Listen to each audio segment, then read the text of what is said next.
Indonesia adalah negara di Asia Tenggara yang dilintasi garis khatulistiwa dan ada di antara dua benua yaitu Asia dan Australia, serta terletak di antara Samudra Pasifik dan Samudra Hindia. Indonesia merupakan kepulauan terbesar di dunia yang terdiri dari 17.504 pulau dengan beragam bahasa dan budaya. Kali ini kita akan membahas sejarah negara Indonesia. Yang pertama, zaman prasejarah. Yang kedua, masa penjajahan Indonesia di masa politik etis dan kolonial. Dan yang ketiga, masa perjuangan bangsa Indonesia menuju kemerdekaan. Yang pertama, zaman prasejarah di Indonesia. Zaman prasejarah dibagi menjadi dua zaman, yakni zaman batu dan zaman logam. Yang pertama, zaman batu Paleolitikum atau zaman batu tua. Zaman batu ini merupakan zaman batu awal dari kehidupan zaman prasejarah, di mana pada zaman ini, peralatan batu untuk menunjang kehidupan masih dibuat secara kasar oleh manusia.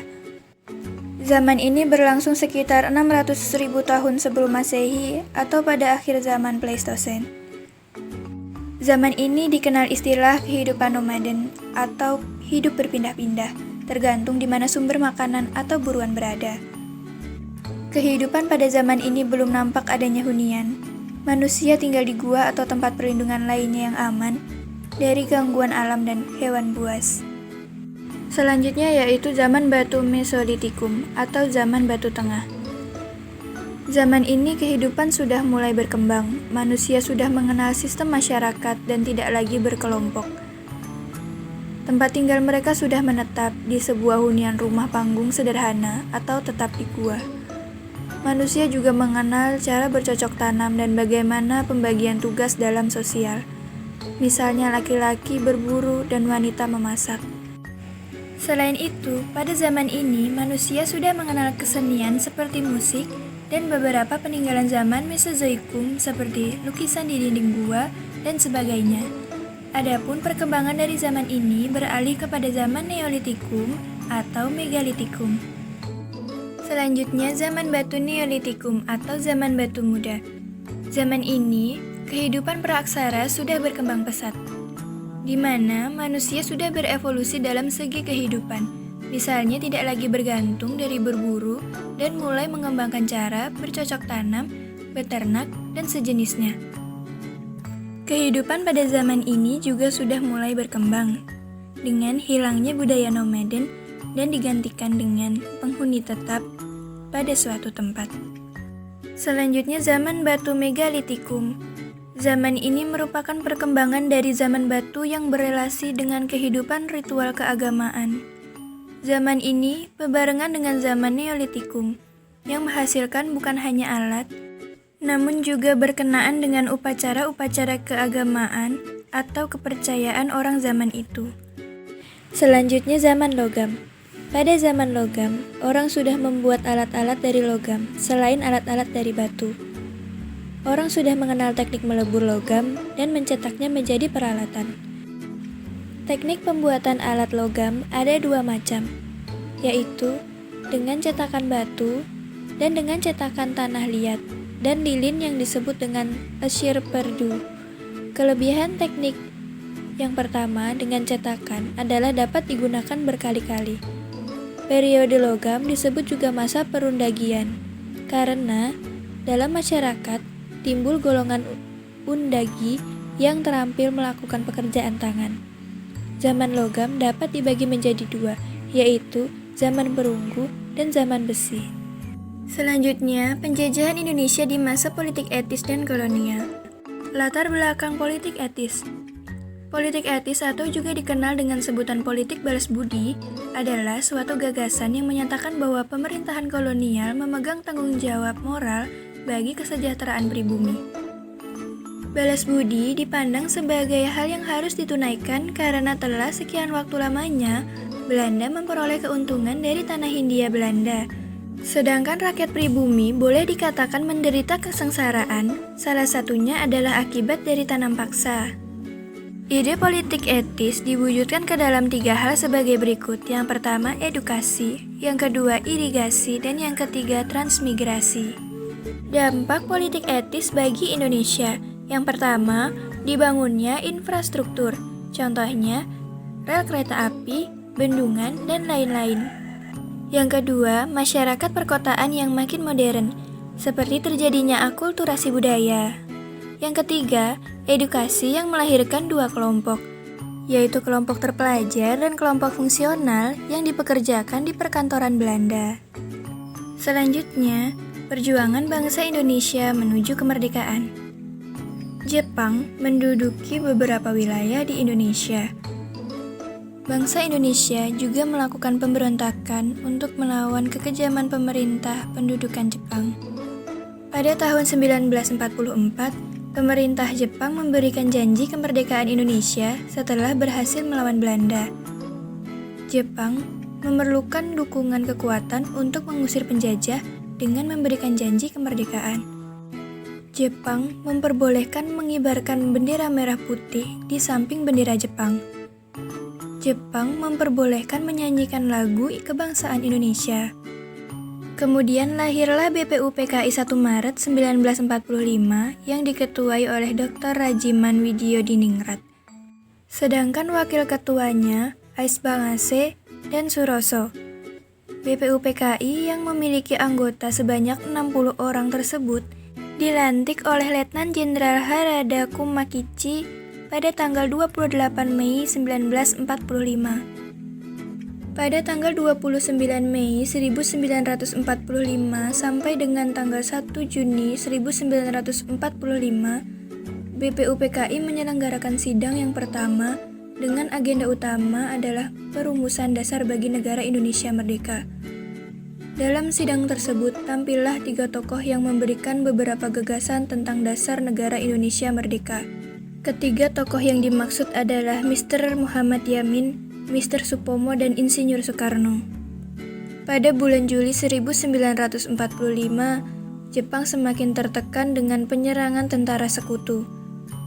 Dalam keadaan seperti inilah Jepang berkeinginan untuk membentuk sebuah negara Indonesia yang merdeka, dalam rangka mencegah kembalinya kekuasaan Belanda. Pada tanggal 7 Agustus 1945, diresmikan Panitia Persiapan Kemerdekaan Indonesia atau PPKI. Pembentukan PPKI tersebut sesuai dengan keputusan Jenderal Besar Terauchi, Panglima Tentara Jepang di kawasan Asia Tenggara. Susunan Panitia Persiapan Kemerdekaan Indonesia atau PPKI terdiri dari 27 orang yang seluruhnya merupakan wakil-wakil bangsa Indonesia.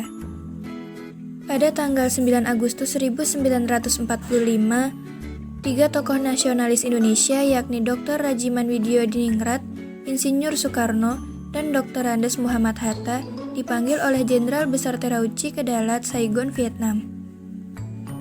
Dalam pertemuan tersebut, yang berlangsung pada tanggal 12 Agustus 1945, Marsikal Terauchi menerima para pemimpin Indonesia dan sekaligus melantik Insinyur Soekarno dan Dr. Andes Muhammad Hatta sebagai ketua dan wakil ketua PPKI.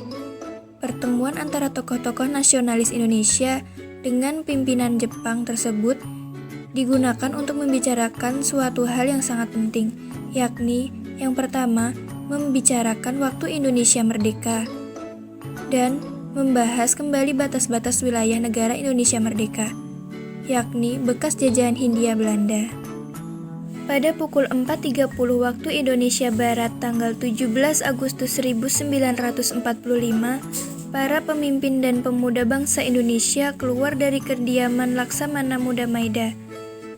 Mereka telah sepakat untuk memproklamasikan kemerdekaan Indonesia di kediaman Insinyur Soekarno, Jalan Pegangsaan Timur, nomor 56 Jakarta, pada pukul 10 waktu Indonesia bagian Barat. Saat itu, bertepatan dengan hari Jumat Legi dalam perhitungan masyarakat Jawa dan bertepatan dengan bulan puasa bagi umat Islam. Selanjutnya, Indonesia setelah kemerdekaan. Yang pertama, masa demokrasi parlementer, yaitu pada tahun 1950 sampai 1959. Masa demokrasi parlementer adalah masa di mana pemerintah Indonesia menggunakan UUD 1950 sebagai undang-undang negara. Sistem demokrasi parlementer sering disebut pula dengan demokrasi liberal, karena sistem politik dan ekonomi pada waktu itu menggunakan prinsip-prinsip liberal. Kabinet disusun menurut perimbangan kekuatan partai di parlemen. Dalam sistem parlemen, parlemen sangat berkuasa, sedangkan presiden hanya sebagai lambang pemersatu. Kedudukan presiden sebagai kepala negara, sedangkan kepala pemerintahnya adalah dijabat oleh Perdana Menteri. Sistem kabinet yang digunakan adalah second cabinet. Artinya, kabinet di mana para menterinya dipilih dari tokoh-tokoh yang ahli pada bidangnya, tanpa melihat latar belakang partainya. Demokrasi parlementer berlangsung mulai 17 Agustus 1950 sampai dengan 5 Juli 1959.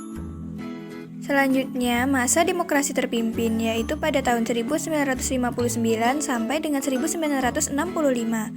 Sistem demokrasi terpimpin digunakan dalam pemerintahan di Indonesia karena pelaksanaan demokrasi parlementer terjadi ketidakstabilan dalam pemerintahan. Masa demokrasi terpimpin adalah masa di mana Indonesia menerapkan suatu sistem pemerintahan dengan semua keputusan berpusat kepada kepala negara. Masa demokrasi terpimpin dimulai sejak dikeluarkannya Dekret Presiden 5 Juli 1959 sampai dengan 1965. Selanjutnya masa Orde Baru, yaitu pada tahun 1966 sampai dengan 1998. Lahirnya Orde Baru diawali dengan dikeluarkannya Surat Perintah 11 Maret atau Supersemar pada tahun 1966. Orde Baru muncul akibat stabilitas nasional terancam, serta situasi perekonomian yang terus memburuk. Harga kebutuhan pokok terus melambung tinggi. Kondisi ini memicu para pemuda dan mahasiswa melakukan aksi demonstrasi dengan mengumandangkan Trituntutan Rakyat atau Tritura. Selanjutnya, masa reformasi, yaitu pada tahun 1988 hingga saat ini. Reformasi merupakan suatu gerakan yang menghendaki adanya perubahan kehidupan bermasyarakat, berbangsa dan bernegara ke arah yang lebih baik.